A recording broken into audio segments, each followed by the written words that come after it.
자, 오늘은 최성열 전문가와 함께 법인 설립 절차와 주요 내용에 대한 이야기 나눠보도록 하겠습니다. 지금 바로 만나볼게요. 안녕하세요. 최성열입니다.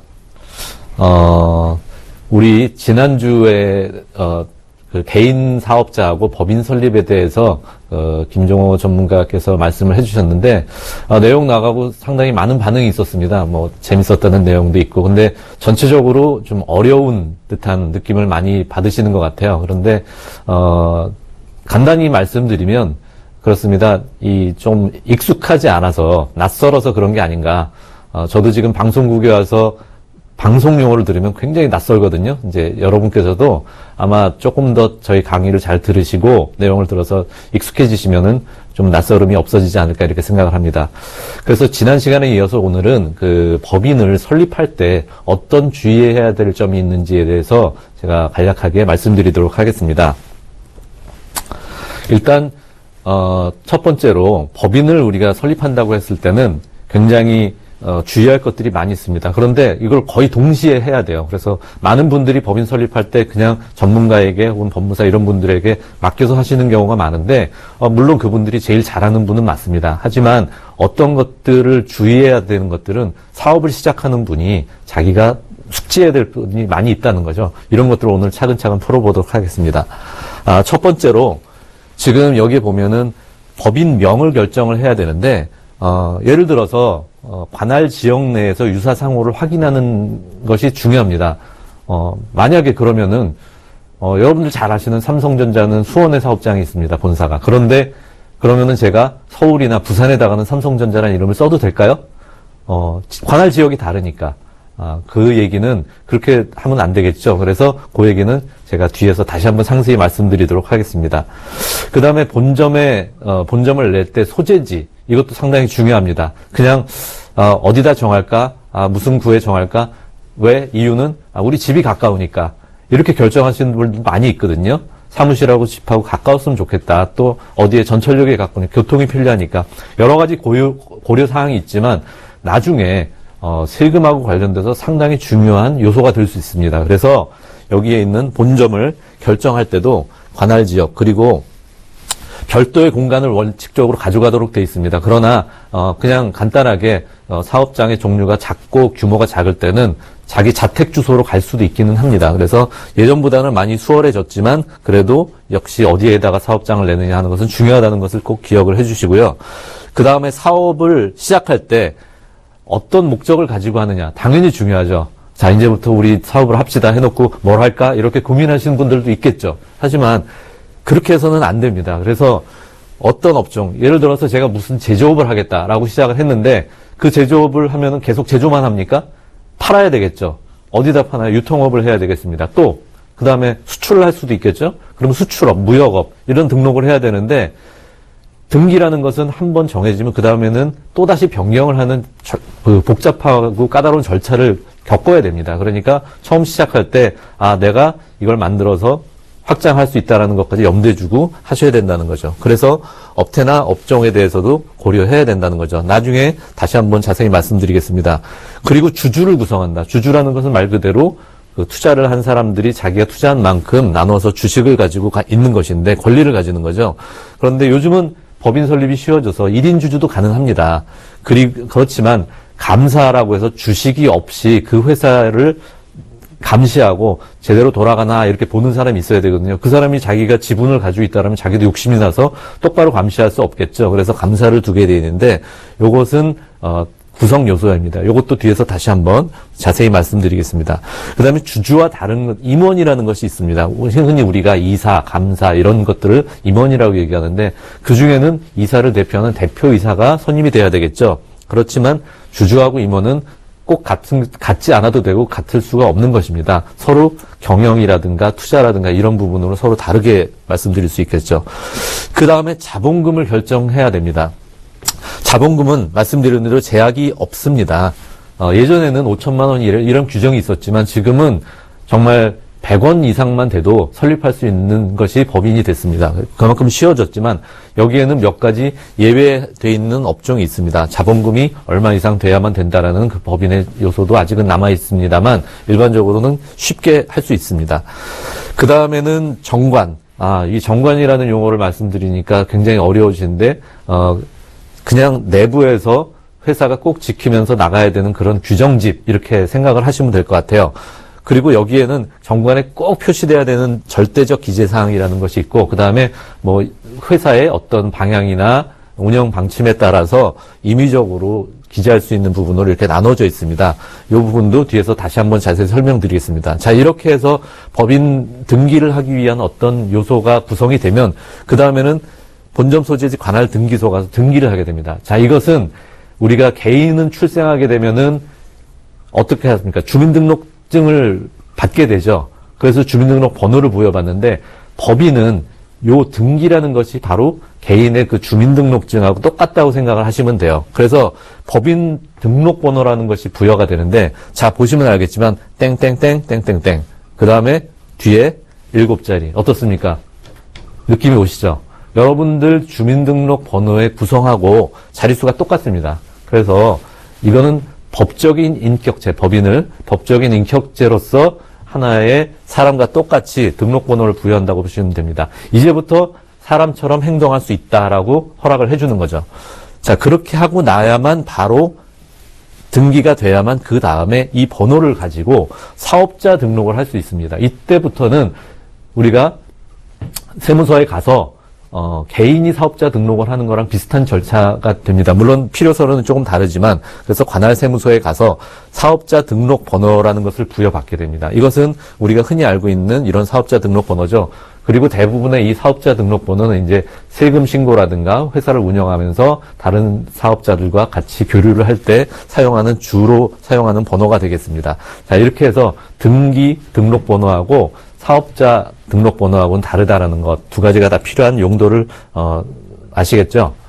자, 그러면은 아까 말씀드린 대로 법인명을 결정할 때 어떻게 해야 되느냐? 제일 첫 번째로 여러분들께서는 그 인터넷에 들어가면 대법원 인터넷 등기소가 있습니다. 여기에 가면은 상호 검색이라는 그 칸이 있는데, 여기에 가서 내가 무슨 이름으로 등록을 할지에 대해서 검색을 해볼 수가 있어요. 그런데 관할 지역 내의 동일이나 혹은 철자는 다른데 발음이 똑같다든가 이런 유사상호가 있으면 안 됩니다. 그런데 이 관할 지역 내에서만 그러면 되는 것이 아니라 이럴 때는 조금 더 광범위하게, 왜냐하면 다른 사람이 이미 써서 많이 유명해진 상호를 내가 비슷하게 흉내내가지고 이익을 받는 경우를 가급적 배제하고자 이런 제도를 만들었는데요. 또 한 가지 여러분들께서 중요한 것은, 예를 들어서 회사 이름이 중소기업이다. 그러면 주식회사 중소기업 이렇게 돼 있는 것도 있고, 여러분들 간과하셨을지 모르겠지만 중소기업 주식회사, 이렇게 주식회사라는 것을 뒤에다가 붙이는 경우도 있습니다. 뭐가 다를까요? 결론적으로 똑같습니다, 사실은. 그런데 주식회사 중소기업이라고 한번 등기를 하게 되면 그 다음에 중소기업 주식회사 이 명칭을 똑같이 사용할 수는 없습니다. 자기가 등기한 그 이름 그대로 써야 된다는 거죠. 그리고 다른 사람도 등록할 수 없고, 또 자기 자신도 어느 날 보니까 주식회사 중소기업보다는 중소기업 주식회사가 더 발음도 쉽고 마음에 들어. 그래서 바꾸려고 하면 안 됩니다. 그럼 그 전에 있었던 것을 등록 취소하고 새로 등기를 내야 되는 거죠. 그래서 한번 사용한 이름은 계속 사용해야 되지만 둘 간에 특별한 차이는 없다라는 것 염두에 두시고요.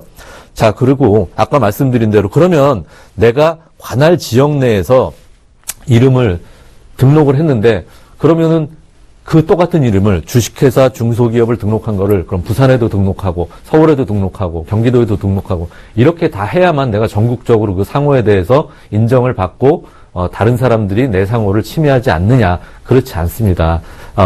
그래서 우리가 일반적으로는 상호를 말할 때 트레이드 네임이라고 얘기를 하고, 그 다음에 법인명을 등록할 땐 쓰지만, 이건 등기소에 등록을 하게 돼 있지만, 만약에 내가 전국적으로 사용권을 얻고 싶다 그럴 때는 상표 등록 이라는 걸 하게 됩니다. 그래서 트레이드 마크라고 해서 왜 상호 뒤에 보면 TM이라고 자그맣게 써 있는 경우 있죠. 그래서 상표 등록을 하고 서비스표 등록을 하게 되면 이것은 특허청에 등록을 하는 건데요. 그러면 이 상호를 전국적으로 사용할 수 있고 아무도 똑같은 이름을 국내에서는 사용할 수 없다는 것이죠. 그래서 만약에 또 해외로 진출한다면 당연히 국제적으로 이런 상표를 등록을 해야 되는 것입니다. 그래서 우리가 이 두 가지를 잘 구분을 하면은 내가 전국적으로 내가 만든 회사의 상호를 보호받을 수 있는 등록을 할 수 있겠죠. 그 다음에 본점 소재지를 결정하는 것이 아까 중요하다고 했는데 어떤 이유에서 그러냐면 여러분들이 나중에 사업을 영위하다 보면은 세금을 내야 되겠죠. 그런데 일반적으로 수도권 내에 너무 사업자라든가 국민들이 몰리는 것을 좀 관리하기 위해서 나라에서는 그 수도권 외 지역, 그래서 그런 곳에다가 사업장을 설립하는 경우에 여러 가지 혜택을 주고 있습니다. 그 첫 번째가 바로 중소기업 특별세액 감면이라고 하는 건데요. 세금에 대해서 조금 계산해 보시면 알겠지만 세금을 줄여준다는 거하고 세액 감면이라는 건 굉장히 큰 차이가 있습니다. 그래서 알게 보시면 이 정도나 할 정도로 놀랄 만큼 세금을 많이 줄여주는 그 효과를 보게 되는데요. 만약에 여러분들이 창업을 하시는 기업이라면 조금 더 가까운 지역, 예를 들어서 여기 지도에 나온 것처럼 과밀 억제권역 외 지역에, 그러니까 예를 들어 가평, 연천 이런 곳이라고 하면은 창업 기업인 경우에는 세액 감면을 받을 수 있습니다. 하지만 그냥 창업이 시간이 지났고 그래서 중소기업이라고 판단되는 그런 기업인 경우에는 수도권, 여기 지도에 나와 있는 수도권을 벗어난 지역에 했을 때만 세액 감면이라는 것을 받을 수 있다는 것이죠. 그래서 만약에 처음에 여기다가 설립을 했으면 아무 생각 없이, 그러면은 나중에 세액 감면을 위해서 수도권 외 지역으로 혹은 과밀 억제권역 외 지역으로 이전을 하는 것도 고려해 볼 수는 있습니다. 하지만 또 복잡한 절차를 한번 거쳐야 되겠죠. 그래서 처음 설립할 때 잘 고려하시는 것이 중요합니다. 그 다음에 사업의 목적인데요. 향후 확대될 목적까지 예측해서 작성을 하셔야 돼요. 나 어떤 사업을 할까 했더니 처음에는 예를 들어서 컴퓨터 용품 판매업을 했습니다. 그래서 이것만 딱 등록을 했어요. 등기를 할 때. 그러면 그 다음에 갑자기 내가 옆에서 보니까 식품도 괜찮으니까 식품 사업을 해야 된다. 그러면 똑같이 식품 판매업도 등록을 해야 되는데 그러면 또 등기를 새로 하고 바꿔야 됩니다. 그래서 처음 태생이 당신은 이렇게 됐기 때문에 갑자기 식품을 판매는 안 됩니다. 이렇게 얘기를 하는 거죠. 그리고 무언가를 제조했는데 이걸 판매하려고 보니까 인터넷으로 팔고 싶어요. 그러는데 그걸 처음에 등기할 때 등기를 안 했으면 그 다음에는 어떻게 해야 됩니까? 못 파는 거죠. 통신사업자는 따로 관리를 받기 때문에. 그래서 인터넷 쇼핑몰 운영, 전자상거래업, 통신판매업, 이것은 내가 처음 시작하는 사업과 관련해서 나중에 틀림없이 필요할 거라고 예측되는 일들이죠. 이런 것들은 미리 등기를 해놓는 것이 중요하다는 거죠. 그 다음에 그래서 이 뒤에 보면 좀 더 광범위하게 설명을 해놨습니다.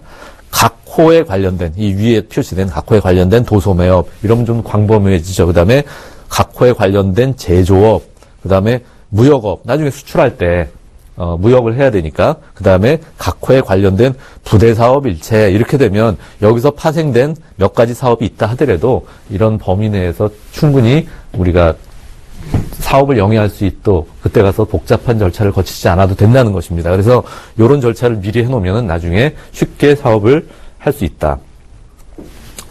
자, 그 다음에 좀 어려운 얘기가 될 수 있는데 이제부터 가급적 쉽게 말씀드리겠습니다.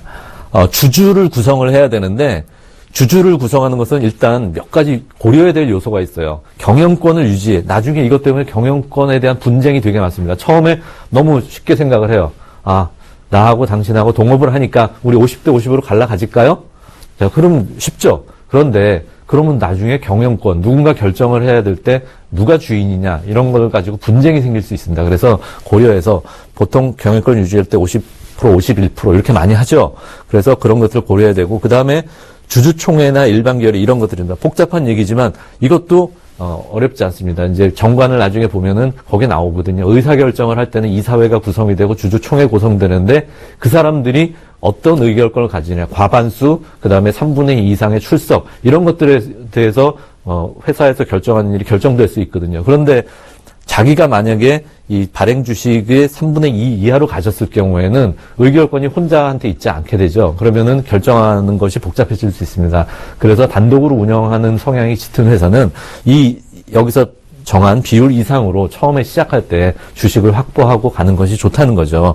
그리고 당연히 이사의 구성도 그렇게 가는 것이 좋습니다. 그다음에 가업 상속 공제라는 것이 있는데 나중에 이제 규모가 커졌을 때 이 공제를 받기 위해서는 요즘에 와서는 가업이 계속 이어져서 당연히 뒤로 갔을 때 자녀라든가 여러 가지 그 사업을 물려주게 되는데 그때 사망자하고 특수관계인 그러니까 창업을 한 사람하고 그 아들, 자녀들이 특수관계인인데 그런 특수관계인들이 전체적으로 50% 이상을 가지고 있어야만 그게 가업이다. 인정을 해주고 그래야만 상속을 했을 때 공제를 해준다는 거죠. 근데 자녀하고 다 지분을 합쳐보니까 49%다. 이러면 안 된다는 가업으로 인정을 못 받고 당연히 그거에 대한 공제도 안 된다는 겁니다. 그 다음에 과점주주. 과점주주라는 것은 법인세법에서 규정하는 건데 이것도 마찬가지로 50% 이상 이거는 약간은 위에 가업상속 공제하고 서로 이렇게 충돌하는 경우가 생기는데 과점주주가 됐을 경우에는 50%가 넘었을 때는 이거에 대해서 2차적으로 납세하는 경우가 생길 수 있어요. 그래서 요런 것을 피하기 위해서는 또 과점주주를 면해야 되는 부분이 있으니까 잘 고려해서 지분을 결정해야 된다는 얘기입니다. 그 다음에 임원을 구성을 해야 됩니다. 자, 그 다음에 임원을 구성할 때는 이사회라는 것을 가지게 되는데 이사는 많이 들어보셨죠? 뭐 어디에 이사, 어느 회사의 이사다. 직함에다가 대표이사, 무슨 이사 이렇게 명함을 파고 다니는데 그냥 주는 건 아닙니다. 물론 거기에는 등록이 된 이사가 있고 그냥 명함에만 이사라고 이렇게 하는 직위로서의 이사도 구분이 잘 안 되고는 있지만 일반적으로 등기를 하는 이사인 경우에는 1인 이상 해야 되는 거죠. 창업할 때. 하지만 이것은 창업을 좀 더 쉽게 하기 위해서 1인 이상으로 완화가 됐어요. 예전에는 이사가 이렇게 쉽게 안 됐습니다. 그래서 3명 이상의 그 이사가 있어야만 됐고 또 주주도 마찬가지로 7명 이상이 돼야만 회사가 설립됐던 법인이 설립됐던 그 시절이 있어요. 그래서 그 당시에는 여러 가지 그 편법적인 방법을 사용하다가 나중에 많이 문제가 됐습니다. 아마 잠시 후에 나갈 그런 사례들에서 그런 부분을 조금 더 적극적으로 풀어보겠는데요. 그래서 여기 감사가 1인 이상 있어야 됩니다. 다만 예외. 그럼 이것도 또 복잡하잖아요. 그래서 자본금 10억 미만, 대부분 창업하는 회사는 10억 미만으로 시작하는 회사가 많겠죠. 이런 경우에는 감사를 선임하지 않을 수도 있습니다. 그러니까 그냥 창업은 되게 쉽게 하고 그 다음에 자본금이나 회사가 성장을 했을 때는 조금 더 감시를 강하게 하자는 의미에서 제도를 만든 거니까 이런 것들은 처음에 잘 고려해서 시작을 하면 되겠어요. 그 다음에 대표이사. 엄격하게 말하면은 이사가 한 명일 때는 혼자서 다 하는 거죠. 대표라고 말할 필요가 없습니다. 그래서 대표이사라고 명칭을 쓸 수 없게 돼 있기는 합니다. 그런데 제가 많은 분들 만나보니까 그냥 다 대표이사 쓰고 다니시더라고요. 그게 어떻게 법적으로 어떤 지지를 받는지는 제가 여기서 언급하지 않겠습니다. 그런 건 없지만 하여튼 대표이사를 원칙적으로는 이사가 한 명일 때는 쓸 수 없다. 그다음에 공동대표인 경우에도 이사회 결의로서 선임을 하면은 공동대표라고 표시하고 사용할 수 있다는 거죠. 자, 그 다음에 자본금. 이것도 중요합니다. 아까 말씀드린 대로 자본금, 이제는 진짜 100원만 넘어가면 할 수 있을 정도로 굉장히 완화가 됐습니다. 하지만 건설업이나 화물, 보험, 그 다음에 대부업, 뭐 이런 것들은 자본금을 어느 정도 이상 구성할 수 있어요. 업종에 따라 다 다릅니다. 이유는 왜냐하면 이런 그 회사들은 신용이라든가 또 이 회사로 인해서 그 손해를 보는 사람들이 생길 수 있기 때문에 엄격하게 관리를 하기 위해서 이런 규정을 두는 거니까 뭐 처음에 작게 회사를 설립하시는 분들은 큰 제한을 받지 않는다 생각하시면 될 것 같고요. 그다음에 주당 액면가라는 것도 있습니다. 예전에는 5,000원, 한 주당 가격은 무조건 5,000원 이렇게 정해진 적이 있었는데 지금 이것도 제한이 없습니다. 작게 정해도 됩니다. 다만 작게 정했을 때는 자본금이라는 건 액면가 500원이면 500원, 그다음에 주식 총수가 10,000주 그러면은 500만 원 이렇게 시작을 하는 거죠. 그런데 그러면은 똑같이 500만 원인데 5,000원 곱하기 10주에서 500만 원 가는 것과 반대로 500원 곱하기 1,000 해가지고 500만 원 가는 것과 어떤 것이 차이가 있느냐 하는 것은 나중에 이 액면이라는 것은 너무 커놓으면은 쪼개기가 좀 어려울 수가 있고 그러니까 개수가 많을수록 지분을 좀 세세하게 나눌 수 있겠죠. 이런 차이들이 있으니까 그것도 시작할 때 향후를 생각해서 결정을 하시면 됩니다. 그 다음에 정관. 이게 복잡한 내용 나왔습니다. 그래서 요거는 제가 간단하게만 말씀드리겠습니다. 내부적으로 설립할 때 우리 회사는 앞으로 이러이러한 일들 할 거야라고 하는 규칙이라고 말씀을 드렸죠. 그러다 보니까 전체적으로 총칙이 있습니다. 여기에는 회사의 이름, 목적, 본점, 소재지, 공급망, 아까 했던 이거 틀림없이 등기할 때 정했던 것처럼 정관에도 꼭 표시를 해야 됩니다. 그리고 거기에는 또 좀 색다르게 공고 방법. 그래서 4대 어떤 일간지라든가 이런 무슨 신문에 이 회사의 등기가 변경됐을 때는 알리겠다. 그 다음에 주식하고 주권 이런 내용들 쓸게 되어 있습니다. 그 다음에 발기인의 성명, 주민번호, 주소 이런 것들을 꼭. 그래서 만약에 이 절대적 기재사항이 누락됐을 때는 이 정관은 무효가 됩니다. 그 다음에 정관이 있는데 주주총회라든가 임원, 그 다음에 이사회, 아까 말씀드렸던 설명에 나왔던 내용들이죠. 그래서 총회는 어떻게 소집하고 어떻게 결의하느냐, 그 다음에 임원은 어떻게 구상 몇 명으로 돼 있고 어떤 업무를 하느냐, 그 다음에 이사회, 이거 임원들이 여는 회의를 이사회라고 하죠. 어떻게 구성해서 어떻게 결정을 내려서 집행을 하느냐, 이런 것들이 여기에 세세히 기재가 돼 있는 겁니다. 그 다음에 회계적인 계산은 어떻게 하느냐. 그래서 영업 연도는 언제부터 언제로 시작해서 어떻게 이익이 나면 어떻게 할 것이냐, 누구한테 주고 어떤 식으로 줄 것이냐, 이런 것들을 결정을 다 미리 하는 겁니다. 그 다음에 나오는 것은 보칙이라든가 부칙 이런 것도 있습니다. 내부 규정이 있고요. 규정 외 사항들 이런 것들을 통해서 그 다음에 임원 상여금 내부 규정 이런 것들을 다 부칙에서 결정할 수 있습니다. 그 다음에 법인을 전환하는 경우가 생기는데 이것도 굉장히 중요합니다. 그래서 이거는 여러분들이 여기 써 있는 내용을 잘 이해하셔야 돼요. 그래서 지금 개인 회사로 하면서 업력을 꽤 쌓아왔는데 이걸 다 버리는 것은 오히려 더 손해가 될 수 있습니다. 그래서 회사의 신용도를 지킬 수 있는 거, 그 다음에 회사의 허가라든가 면허 이런 거는 사업을 하는데 절대적으로 필요한 건데 법인으로 가는 순간 이런 것이 양도가 안 되면은 나중에 문제 생길 수 있겠죠. 그 다음에 임대차, 그 다음에 등록기관, 그 다음에 협회라든가 이런 데 등록을 했는데 법인은 새로운 탄생을 하면서 이런 것들이 이어지지 않으면 문제가 될 수 있습니다. 자, 그래서 이런 모든 것들을 하는 데 있어서 직접 하기에는 어렵지만 그래도 이제는 직접 할 수 있는 상황이 생겼는데 바로 온라인에 이런 법인 등록을 지원해주는 시스템이 생겼습니다. 그러니까 여러분들께서 앞으로는 이런 내용을 잘 고려하신 다음에 직접 한번 하시려면은 온라인의 법인 등록 시스템이라는 것을 활용해서 법인 등록을 할 수도 있다라는 것을 참고로 알고 계시면 좋을 것 같습니다. 이상 오늘 여기까지 법인을 우리가 등록하는 내용에 대해서 쭉 알아봤는데요. 너무 어렵다고 생각하지 마시고 그래도 잘 이해가 안 가거나 도움이 필요한 내용이 있으면 언제든지 전문가들에게 상의를 하고 저희에게 또 전화를 주셔도 좋습니다. 자, 그러면 오늘 법인 설립에 관한 내용 여기서 마치도록 하겠습니다. 감사합니다.